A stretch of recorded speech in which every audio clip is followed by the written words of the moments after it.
فبأي آلاء ربكما تكذبان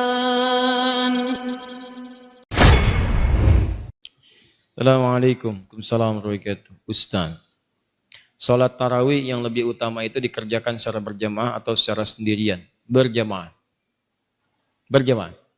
Dalilnya pertama dalil umum, salatul jama'ati afdalu min salatil fardi bi 27 darajah. Salat berjamaah lebih utama daripada salat sendirian dengan pahala 27 rakaat. Yang kedua, perbuatan Nabi itu sesungguhnya memuliakan salat jamaah. Maka Nabi ke masjid hari pertama orang makin banyak, ke masjid kedua orang tambah banyak, ke masjid ketiga tambah banyak lagi. Karena semakin banyak, besoknya Nabi nggak ke masjid. Subuh-subuh Nabi keluar mengatakan, aku tahu kalian tunggu-tunggu aku tadi malam. Kalau aku melihat kalian banyak beribadah ke masjid, aku khawatirkan ini kemudian dijadikan wajib oleh Allah Subhanahu Wa Taala. Karena sifat Allah pencemburu. Begitu orang-orang sudah senang dengan ibadah, Allah tidak ingin orang berbelok kepada dunia lagi. Nah, itu di antara sifat kemuliaan Allah Subhanahu Wa Taala. Maka dari itu kemudian Nabi putuskan selanjutnya di rumah. Alasan ke rumahnya bukan ingin sendirian, tapi untuk menghindari jadi beban untuk umatnya. Maka ulama menyimpulkan dalam kaidah usul fiqih dari kondisi ini, yang pertama menyimpulkan bagus, Umar bin Khattab. Di zaman Umar disimpulkan, oh dilihat nih kenapa orang pada ke masjid masing-masing. Ada yang masing-masing, ada yang jamaah di sini. Umar disatukan. Laki-laki diberikan imam sepulan, perempuan diberikan imam sepulan. Terpisah kemudian jadikan berjamaah, semua menyatu. Dari masanya Umar itulah kekinian sampai sekarang berjamaah. Jadi kalau bisa berjamaah itu diutamakan dibandingkan dengan sendirian. Salat yang disebut dengan qiyam. Sifat Nabi saat qiyam itu tenang. Tenang, nyaman, berhenti sejenak di setiap 2 rakaat, berhenti, baca doa. Allahumma innaka afuwun tuhibbul afwa fa'fu anni. Allahumma innaka afuwun tuhibbul afwa fa'fu anni. Ya Allah, engkau mencintai orang-orang minta maaf. Engkau maha pemaaf, maka aku mengakui aku banyak salah. Aku minta maaf ya Allah, aku minta ampun, ampuni dosa, aku minta. Anda ingat-ingat dosa-dosa Anda, mumpung di Ramadan. Mumpung Ramadan, minta. Dosa pada ayah, dosa pada ibu, dosa pada tetangga, dosa pada kerabat. Astagfirullah. Mengalir air mata Anda, maka berlaku hadis Al-Bukhari, nomor hadis 37. Man qama Ramadhana imanan wa ihtisaban ghufira lahu ma taqaddama min dhanbi. Siapa yang menunaikan qiyam Ramadan kemudian dia lakukan karena Allah mencari pahala, dia bertobat di sela-selanya. Begitu tobat, jatuh air matanya, diampuni semua dosa-dosanya, gugur semuanya. Maka bacaan Nabi bergetar kepada jiwa. Salatnya tenang, istirahat di setiap 2 rakaat. Ketenangan yang melahirkan kedamaian dalam jiwa berpengaruh kepada ruh. Maka disebut dengan tarwihah. Jamaknya disebut dengan tarawih. Di tarawih itu bukan nama sholatnya, tarawih itu sifatnya. Kalau ingin sholat tarawih, dipopulerkan oleh ulama tarawih. Kalau ingin sholat malam di malam Ramadan, tunaikan dengan tenang. Tenang, nyaman, jangan buru-buru. Santai, supaya ada getaran ke jiwa. Cari imam yang bagus, imam yang khusyuk, membuat Anda enak dalam mendengarkan bacaannya. Setiap mendengar bacaan, ada getaran pada jiwa Anda. Sujud lama, taubat, enak. Disebut dengan tarawih. Itu yang dimaksudkan. Di tarawih itu sifatnya. Jadi jangan sampai terjadi Anda sholat 23 rakaat misalnya cuma 10 menit, yang 11 1 jam. Yang 23 10 menit. Allahu Akbar. Paham ya? Ustadz, bagaimana saya menemukan imamnya bagus sekali, bacaannya enak.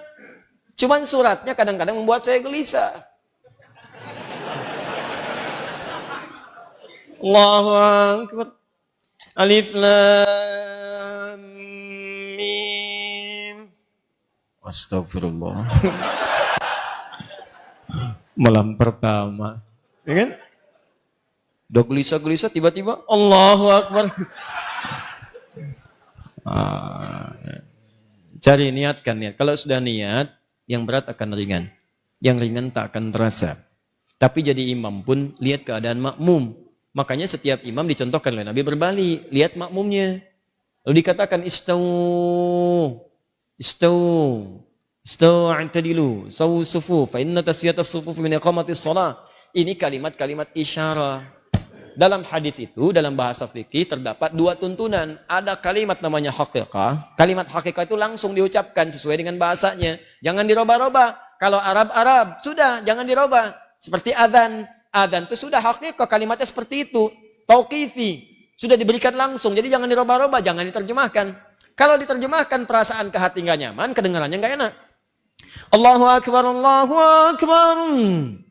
Ke hatinya enak. Ada getaran di jiwa. Bahkan terasa yang di Quran surah 8 ayat ke-2 itu terasa. Al-Anfal ayat 2, innamal mu'minuna alladzina idza dzukirallahu wajilat qulubuhum. Orang-orang beriman itu kalau disebut nama Allah bergetar jiwanya. Begitu dengan suara adzan ada getaran di jiwa. Kalau coba Anda terjemahkan, getaran jiwa itu hilang. Allah Maha Besar, Allah Maha Besar. Betawi loba, Tuhan gua gede, Tuhan gua gede. Ke Bandung, Allah nu agung, Allah nu agung. Gak ada getaran di jiwa. Sama, bacaan Quran juga begitu. Jadi kalau Anda mampu membaca Quran, baca dengan Qurannya. Terjemahan itu cukup baca dalam hati, lihat. Berusaha untuk baca, pahala banyak. Bahkan nama surat-surat pun dibacakan dalam bacaan Arabnya, walaupun ada terjemahan. Nggak bisa dia dibacakan dalam terjemahannya. Walaupun ada terjemahannya, nggak akan enak Anda.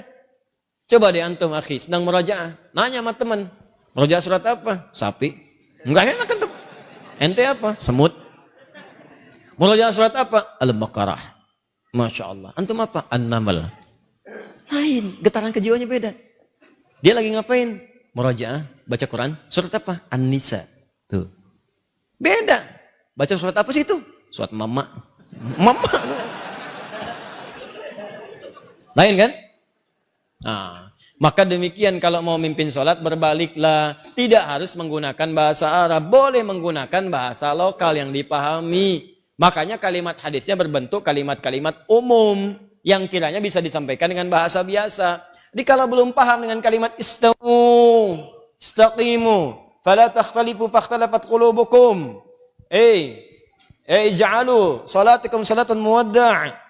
Belum paham juga, lihatin semua. Lihat siapa yang hadir, lihat siapa yang sholat, petakan siapa yang sholat. Antum kelihatan. Ada orang sepuh yang nggak bisa berdiri lama, ada anak-anak kecil, ada orang mungkin mampir. Dia mau berangkat, ada yang nungguin pesawat, Anda petakan di situ. Setelah itu ingatkan mereka, Pak Ibu rapatkan safnya, luruskan, khusyukkan. Mungkin ini sholat terakhir kita yang kita tunaikan. Enak mana, yang pertama atau yang kedua? Enak yang kedua karena terasa di hatinya ada getaran pada jiwa. Anda ucapkan dalam bahasa Arab, mereka nggak paham. Istau, sudah tahu. Jawab. Nggak nyambung. Nah, begitu sudah kelihatan siapa yang sholat, maka bacalah ayat-ayat sesuai dengan keadaan makmumnya. Kalau makmum nggak pandai, nggak bisa, nggak kuat berdiri lama, baca surat-surat yang pendek. Bukan aib baca surat pendek, justru di situ berpahala.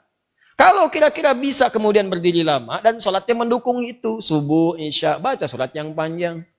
Jangan maghrib baca Al-Baqarah, subuh kul huwallah. Paham ya? Awas hati-hati, ini menyesuaikan karena Mu'adz pernah mengimami, Mu'adz bin Jabal. Bayangkan sholat maghrib, sholat isya, bacakan Al-Baqarah.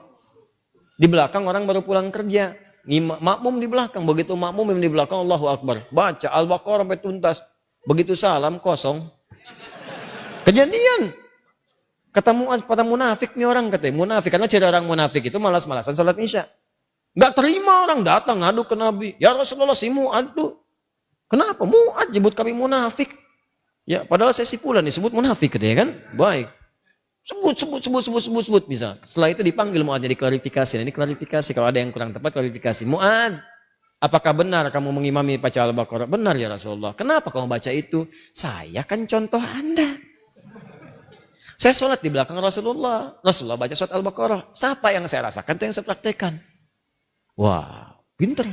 Nabi lebih pinter. Kata Nabi, kamu benar ya Mu'adz. Tapi kan imamnya saya, makmumnya kamu. Kalau kasus kamu, imamnya kamu, makmumnya mereka. Nggak kuat keadaannya, maka sesuaikan dengan mereka. Paham ya? Baik. Cerita imam itu banyak. Cerita imam banyak. Baik. Sama dengan cerita suami tanya kepada istri. Ya, Mama, bisa kamu mengizinkan Papa menjadi imam untuk Mama? Boleh Pak, Masya Allah, Mama senang sekali, Masya Allah. Alhamdulillah Mah. Kalau imam harus ada berapa Mah? Harus satu imam tuh, nggak boleh banyak. Kalau makmum boleh dua? Boleh. Oh senang banget sebelah sini tuh. Saya nggak teruskan Bu, saya nggak teruskan. Tenang aja ya Bu, tenang. Belum selesai kisahnya, ntar kapan-kapan kita bahas.